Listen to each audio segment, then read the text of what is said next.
Have you ever felt invisible to someone you always put first? Have you given your all, been present?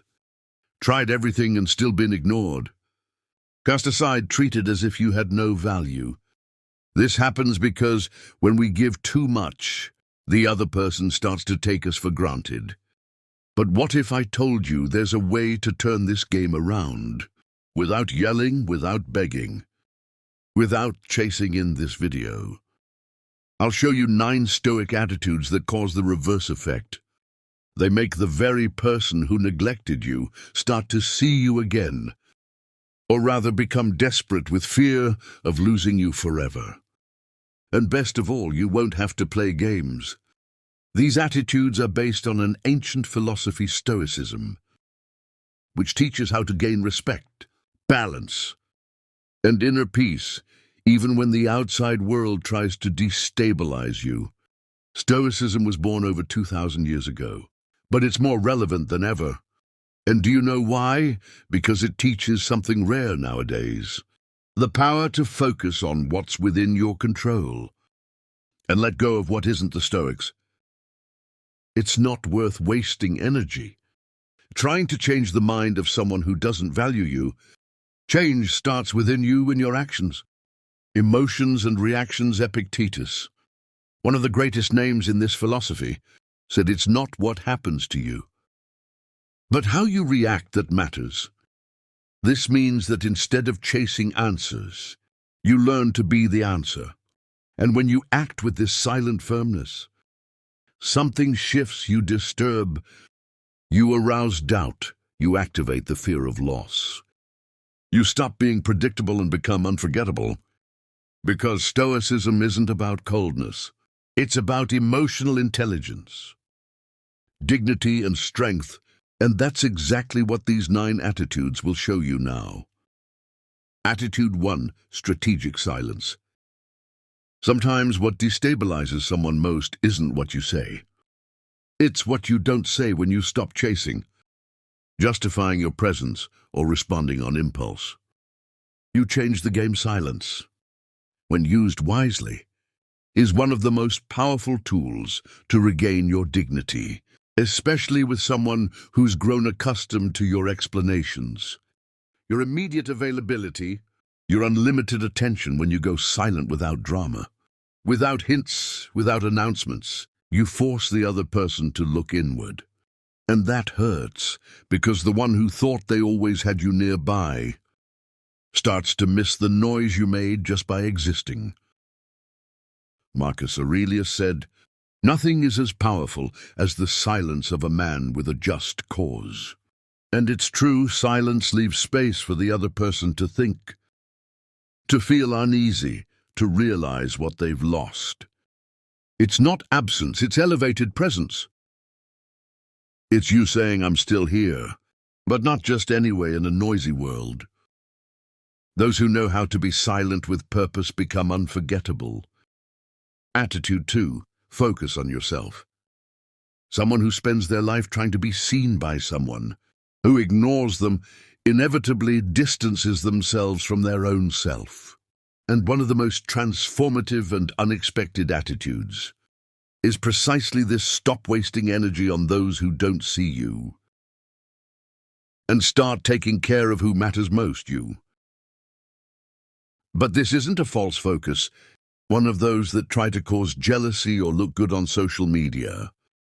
It's true focus. It's waking up and choosing to invest in your mind, your body, your projects, your peace. When you start treating yourself with care, with priority, something in you changes.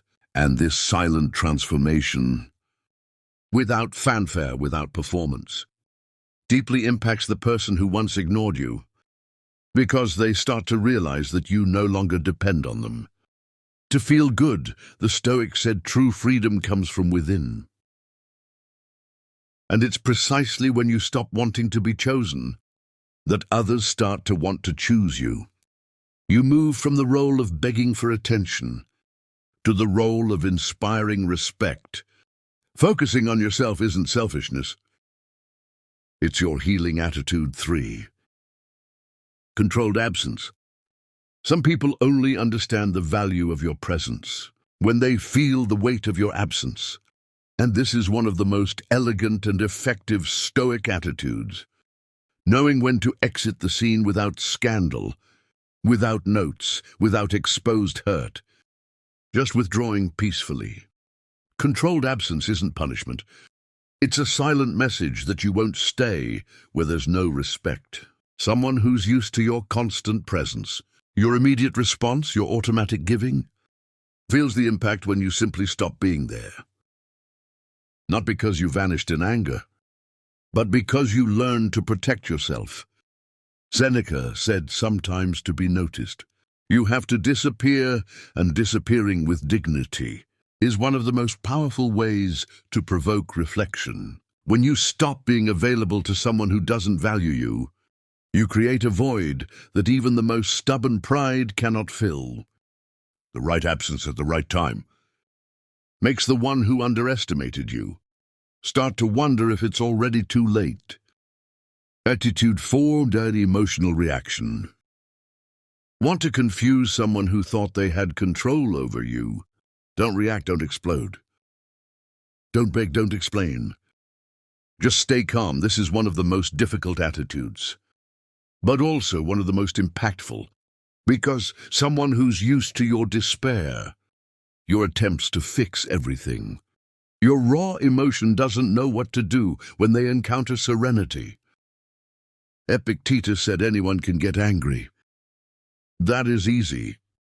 But to be angry with the right person and to the right degree, and at the right time, and for the right purpose, and in the right way, that is not within everybody's power and is not easy.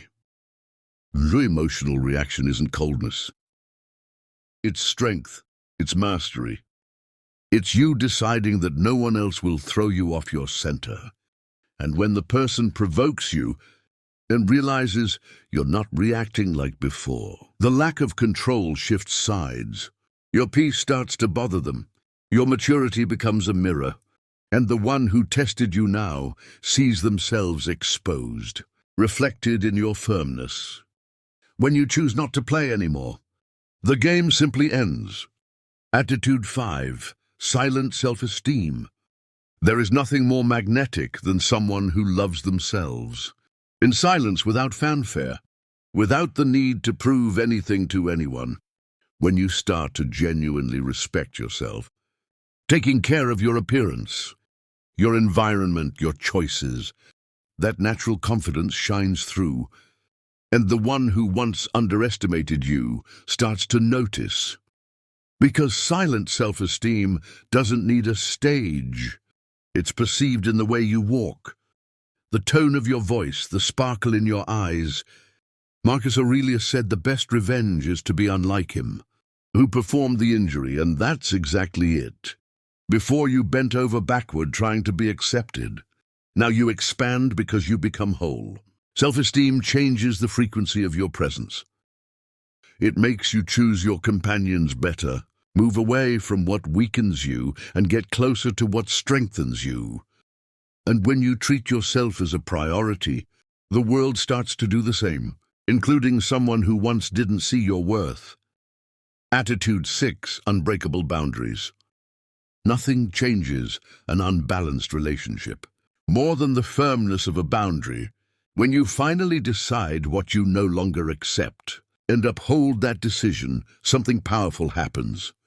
The one who used to test your patience begins to realize that the game has changed, because you are no longer available at any cost.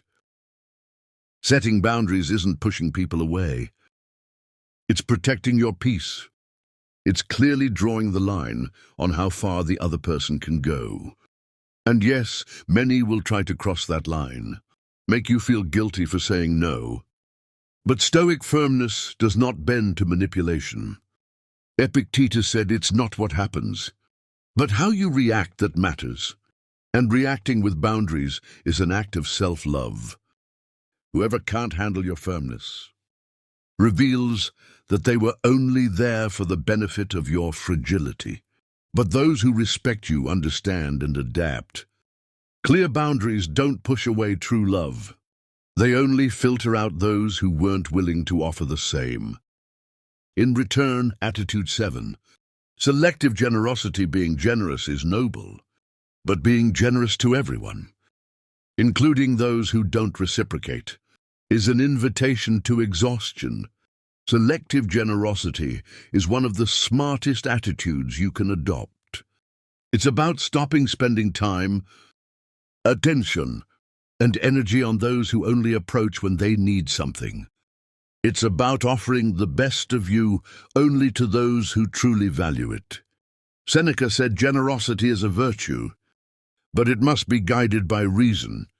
When you become more discerning with whom you share your affection, people begin to understand that your presence is no longer guaranteed, and that changes the dynamic. The one who once saw you as an inexhaustible resource begins to recognize the privilege of having access to what you offer. Generosity loses the weight of obligation and gains the sparkle of choice. You choose who deserves your attention, and whoever used you before now feels the absence of what they never knew how to value. Attitude 8. Powerful indifference. Few things dislodge someone more than the indifference of someone they once cared about. But pay attention, indifference is not contempt. It is emotional maturity. It is you choosing not to react anymore to the stimuli of someone who used to destabilize you. When you stop caring about what the person does, thinks, or says, something changes in the balance of the relationship. The other person loses control, because what used to shake you no longer has an impact. Epictetus taught, don't spend your energy trying to please someone who doesn't have the capacity to value you. And that's it. Powerful indifference doesn't come from anger, but from awareness. It's understanding that your peace is no longer for sale, that your attention will no longer be wasted. And when the person realizes they've lost the power to affect you, they start to feel a void, because whoever lives off controlling others becomes desperate when that control ends. Your indifference in this case is freedom. It is healing. It is the end of emotional dependence. Attitude 9. Unshakable self-confidence. There is no more irresistible posture than that of someone who knows who they are and acts from that place. When you develop true self-confidence, based on your inner worth and not on external approval, you become emotionally independent, and that changes everything. You walk into a room and don't need to prove anything. Your presence already speaks for itself.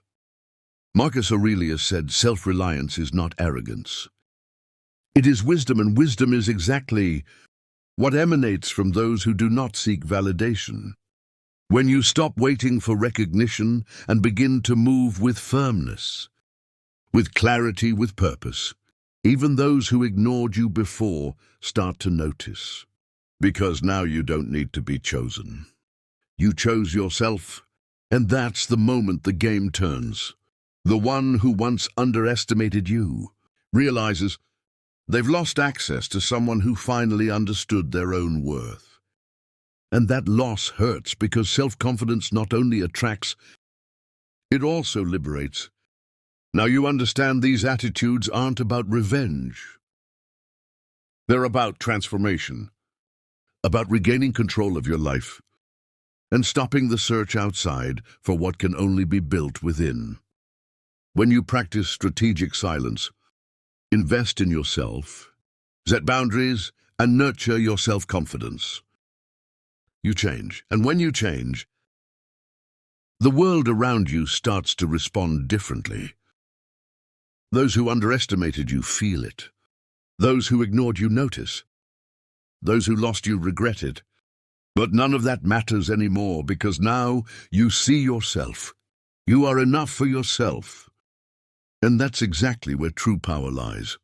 Living in peace without needing to be accepted, chosen, or validated by anyone. If this resonated with you, comment below which of these attitudes you'll apply first. Like, share, subscribe for more videos like this. And remember, whoever didn't value you yesterday might be the one who regrets it most tomorrow. When you finally learn to value yourself,